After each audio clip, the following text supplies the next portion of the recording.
Welcome to the second and final part of the Let's Play of the Undertale visual novel. Let's begin. Smile again and head out to the restaurant, getting caught off guard by the serious temperature drops between in there and outside. Wow, really interesting.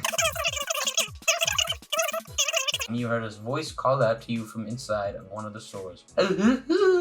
You there? Come inside for a moment. You take a look over to the source of the laughter, supposedly another restaurant called Muffet's Muffins. Last time you went into a place you weren't at all familiar with, it went alright. Why not try this out? Even though the sight of the store made you somewhat nervous, you stepped forward. There are no good shots of the insides of bakeries. Okay. Also, it just says Muffet's Muffins at the top. And then in the reflection, it's just actual. They tried to cover it up with little boxes. The inside was quite dimly lit. Also, it says their name right there. Domain. The springiness turned to squishiness as you went further in. Good. The title sets a fluster on your face, maybe letting you realize that this wasn't the best spur-of-the-moment decision. Through walking a short distance forward, there's a woman settled in a cobweb about 10 feet from the floor. She has several eyes upon her face and 6 arms folded over crossed legs. Welcome to my parlor, dearie. I'm Muffet. The spider woman gives you a courteous bow from her web, slowly lowering it to the floor. You realized you couldn't take a step forward or backwards for some reason. Nice to meet you, ma'am. I'm Fanker. Or Schmangle, or Fankerschmangle, or F, or FS. Yes, of course. Depending on who you ask. Depending on who you ask. Some lights slowly turned on in the area around the place. It seemed like there was still dining tables and chairs set up despite no customers being present. Muffet lowered her way to the ground, ending up just behind a counter that grew faintly illuminated in a purplish light. I'm so glad you came to see me. I have a business proposition of a lifetime for you. Oh, great. You take a deep breath and set all your mental efforts to not getting swindled out of anything. How would you like a spider donut? They're quite nutritious. What do you say? You started to grow curious, however. Well, how much are they? They sound pretty interesting. Muffet cackled again, softly again, glad to have pulled someone in with their web of intrigue. Well, I assure you, they were a delicacy in the underground. Do you really not want one? Do you really want one? You had to give an answer when she cut you off again. Meh, 300 should do it for the trick. What do you say, dearie? Hearing her made you laugh aloud. Much to her anger, you honestly thought she was joking for a moment. Oh, you serious? She looked over at you in bewilderment. Well, of course I am, dearie. They are a delicacy, I'll have you know. She reached behind the counter and brought out to brandish it. A few spiders started to crowd on the counter. Are you saying this isn't worth the price? No, I'm not saying that at all. I have no idea how much they're worth. She shook her head and folded out her arms, expression slowly turning into a more hurt expression. I don't know, dearie. It just seems like you hate spiders. I mean, it is against the FDA regulation, but... The accusation hit you in the gut with how sudden it was. What? No, I don't. There's only one way to prove that to me. You shook your head a bit, tried to take a step back, but the webs you now saw coating the floor were keeping your feet in place. I'm sorry, I don't have the money to spend on pastries like this, ma'am. Woman stared at you with all 5 eyes narrowing slowly, setting the blood in your veins to ice. Oh my god. Oh, don't worry, this took a turn fast. I understand. You breathe out in relief, even though the hostile tone in her voice is still present. She can't really do anything to you, can she? Except I've been watching you. You caught my eye ever since I saw you walk out of that fancy tall building down the street. Caught her eye? Which one? You don't mean, like... Didn't seem like she heard that line. It was probably good. If you really can't afford such quality, then I guess we'll just have to ask you to leave. Thank goodness. The sense of being powerless there was almost overwhelming. Right. I guess I'll just have to go then. My apologies, ma'am. I really didn't mean to offend you. Start to feel the grip of your shoes lessen over time. Humph. Just another rude human, I guess. Hello? 911? She folded her arms again and looked away with a huff. That line felt a bit unfair. You felt that there wasn't much you could do to get her out of that mood currently. She literally almost killed you. Yeah. And I was trying to think you were even cute a moment ago. Felt your eyes widen in response to that, but you couldn't say anything before she started waving the human off. Go on, out then. I guess we can't make a connection. It took a few steps of walking away from the parlor to gain the courage to say anything. Well, that was terrifying. As you walked back to your apartment, you passed the school again, where it seemed like a monster was currently trimming a hedge in what looked to be the shape of a head. As you glanced over, though, you heard him drop a pair of clippers from his ladder. Oh. Holy, these gloves are too slippery for this. Ho, ho, ho, ho. Ran. Santa? Ben? He started to descend down his ladder as you picked the clippers for him, handing them over with a smile as the man turned down. Again, you felt dwarfed by this man that was easily 7 feet tall. Despite the floral print t-shirt and happy expression on his bearded face, you take it this isn't someone who was messed with before. Howdy, and thank you, human. You shake your head politely and scratch the back of your neck. It's not a problem, sir. I didn't do anything special. The goat shook his head and still glanced down at the human with a wide smile. The human may not have seemed like much, but it means a lot that humans can be so willing to be kind to monsters. The praise makes you blush faintly and look away shyly. Even if it wasn't too big of a deal to you, it surely meant a lot to the monster in front of you. That's what he just said. A big hand moves slowly in front of you, offered for a shake. My name is Asgore Dreamer. You look at the goat and smile again, reaching forward to take his hand in your own. It's nice to meet you, sir. I'm Vankerschmangle. Being yet further acquainted, an unseen model shouts out from beneath the hedges. King Asgore! Oh, no. Who are you talking to? Another taller than before skeleton steps out. Upon closer inspection, it looked like the hedge was starting to be molded in the shape of the skeleton's face. Despite being on the surface, the skeleton still gasped and held his hands to his cheeks in apparent awe at seeing a human. Oh my god. Hello, human! The skeleton took a few long strides over to the human and took their hand in his own loved one, shaking it vigorously with a cheerful smile on his face. In case you didn't already know, I am the Great Papyrus. Shortly after shaking her hand and without even waiting for a response, the skeleton took a step back and posed dramatically. Another thing finally clicks in your mind. This is King Asgore, the leader of the underground. Oh, what gave it away? Was it the name? The realization struck you like a truck, and you looked up to him with wide eyes. However, as the king looked back to you, he just gave a dismissive chuckle and a wave of his hand, talking in a low tone so that Papyrus couldn't hear. Don't worry about Papyrus, he's really quite kind. Papyrus let out his signature laugh as he looked back at you. Surely you are impressed, yes? Your stunned silence is met with more of his jovial laughter. Asgore finally spoke up to the skeleton. Well then, should we continue with the hedges, Papyrus? Oh, of course, King Asgore. Papyrus scurried off toward where he was as the king stepped up onto the ladder again. It's a pleasure to meet you, Faggot. I hope to see you again sometime. Not if Papyrus means well. Asgore shook his head. Day's taking forever. Trimming the hedge. How long is this? This is day one. No king anymore, merely a fluffy gardener. Of course, I still need to speak with human officials at times, but gardening is the project I focus more on. Just the idea of a gardening king made you chuckle as you looked back down the street. I should probably head home now. Make sure to stay warm, alright? The goat gardener chuckled and gave a small nod. I'm not very much the type of person to go in cold weather for a few reasons. Another smile lights your face as you turn around to head back in the direction of your home. It's already midnight. Oh my gosh. Nothing else eventful happened to you on the way home, but you felt alright about that. Today was already jam-packed with events. You sort of just wanted to get home. Stepped into the elevator with gray borders because this isn't a transparent image, and checked your phone as you raise up. No new messages. That wasn't much. Well, I'm glad we know. Despite living in this city for over a year, you hardly knew anybody, let alone had their number. Then why did you check?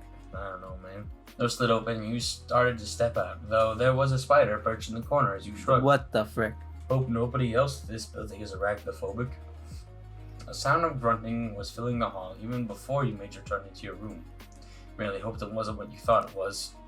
Luckily, it was something much more interesting. In the door just next to yours, there was a blue woman trying to shove a grand piano through her front door single-handedly. Ugh, why do these things have to be so huge? I thought this day would end. Admiring her perseverance, you stepped forward and started to help her push it through the door. Hey, we have perseverance. Yeah. Jeez, you managed to get this all the way here by yourself? I can really get groceries up to my apartment. Finally, the two of you managed to get inside, and the fishwoman lifted it up in her arms. She landed in the corner of the living room, making an almighty crash around the entire building. Despite your panting and near exhaustion just from pushing it through the door, Fishwoman turned to you with a large grin. It didn't even look like she had broken a sweat. Thanks for the help, punk. Name's Undyne. Pleasure to meet you, Undyne. I'm Fanker. I guess you're moving in here? Feeling of her hand squeezing yours definitely hurt, but it didn't seem like she was doing it on purpose. Hell yeah! This place is super nice, huh? Guess you must live by if you were up here. Yeah, actually, I live just next door. Her eyes widened at the statement in a toothy grimmed form. All She of her wrote that teeth down. were sharp in her mouth, definitely vicious. Awesome! It'd be good to actually know someone in here. Sorry to ask, but how in the hell did you get a piano all the way up here? Woman shrugged and looked over to the piano. It really was huge, and just from the fraction of the time that you were helping push it, you could tell it was heavy. Well, it wouldn't fit in the elevator, so I just carried it up the stairs. Why? Obviously, your look of bewilderment just made her more confused. Never mind, it's probably not important. Fanker, in my line of work, you've got to be strong. What kind of job would you need to lift a piano up 5 flights of stairs? You a mover or something? Personal trainer. But I guess that would be pretty fitting. Well, I guess I'll head back to my place for a while. Do you need any help with anything around here? Nah, I should be alright for now. We should definitely hang out sometime, though. So I already got 7 dates lined up. Yeah, you return the smile with a much smaller one of your own. It's not that yours is small, just that hers is so huge and hard to counter. You sure as hell try, though. Another wave, you started to head out and go to the short distance to your own apartment. After stepping inside, you took a deep breath. Oh and man, took it's already your the next day. Handbag on the rack just next to the door. Besides, you're not very hungry due to having just eaten. And it's far too early to go to bed yet. And besides, it was a Friday. You had a few options, but on a night like this, you found it most fun to head to the arcade. Oh my gosh. I'm glad we had those few options, though. After that was done, you moved to gather your things again to head out on the town. That was really necessary. Yeah. As you look through the window on your way to the elevator, a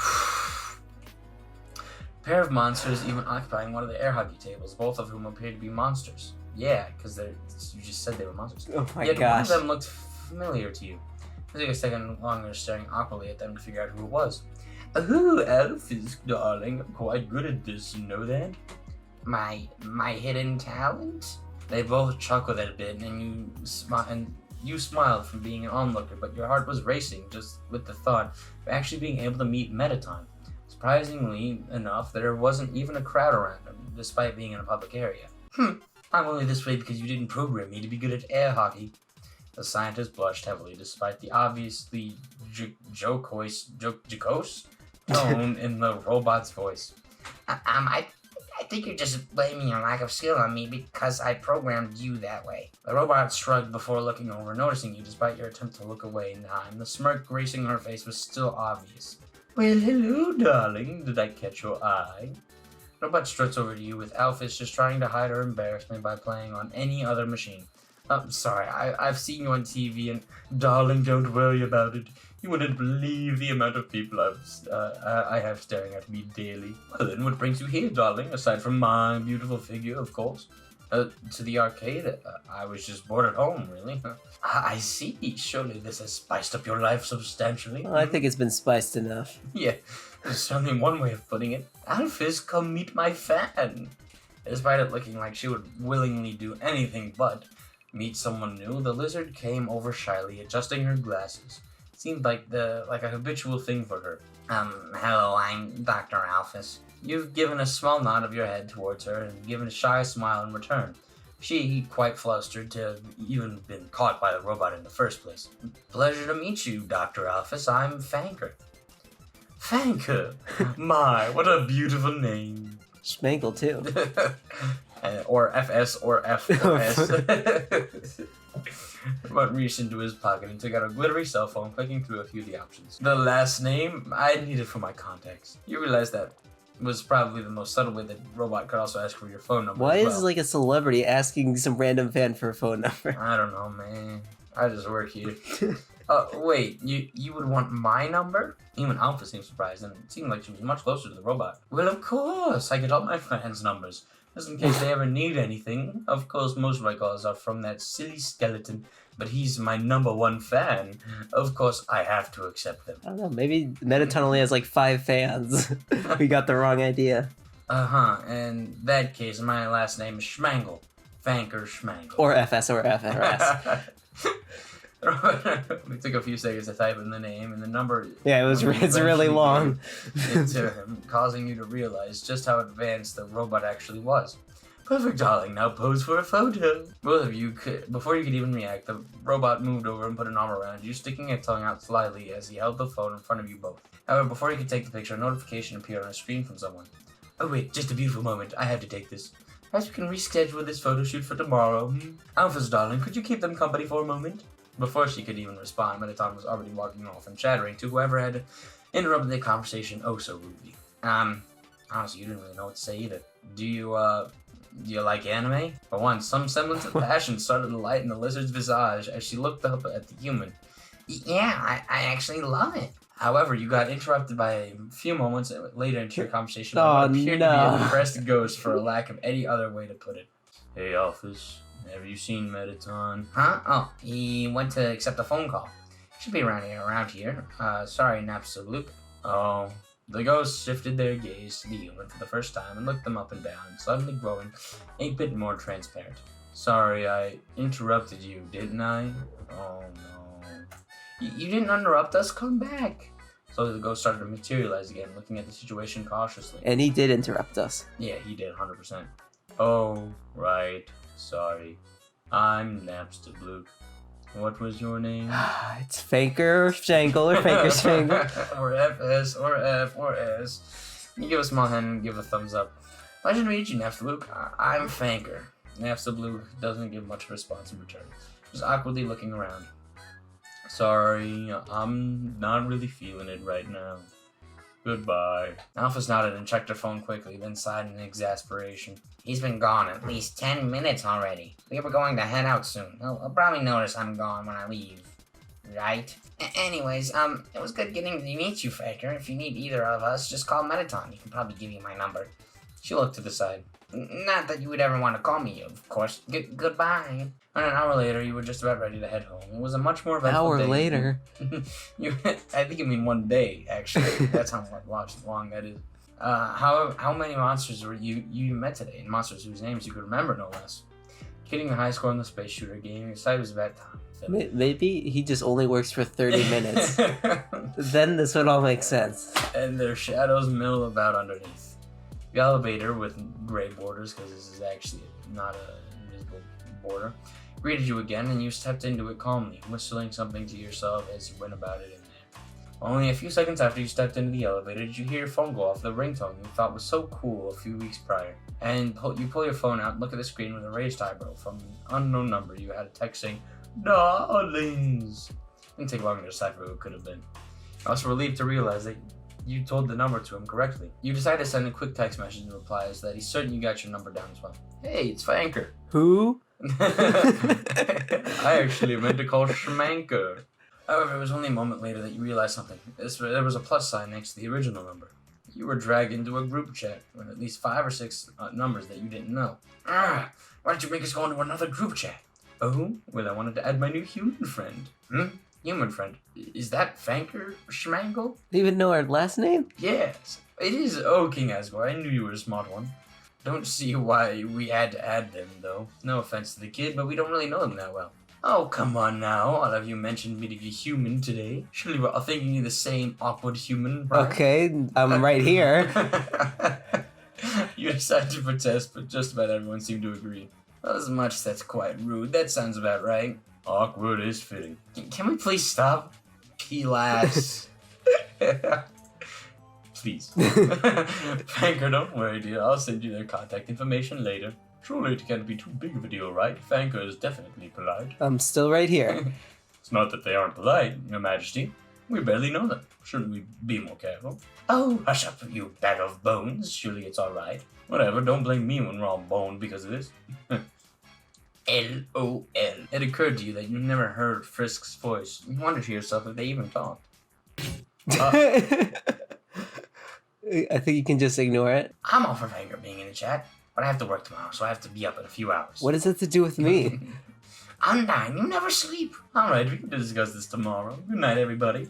Just gotta call it a night on your phone and your bedside laying back there to take a few deep breaths. Today was definitely strange, but you feel it'll stick in your mind for the rest of your life. Phone started to buzz as a few people continued to talk in the chat, but like the rest of the sounds of the city, they faded into the back of your mind as you drifted to sleep. Well, if you made it this far, thank you so much. I hope this is just about everything you're hoping for at the demo at this point. I can't confirm that it'll be done anytime soon, but I promise that I'll put as much of my effort as I can into this. Oh, really? Yeah, 6 years ago. I absolutely loved writing this and hope that people would enjoy what I have played as well. Anything you say, especially feedback, I want to know if you're there. We'll have to blur that out, probably. I'm sending an email right now.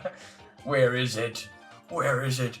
And don't forget, we're going to play more of these, so subscribe and turn on notifications to see the rest of them. I'll see you guys later. Bye.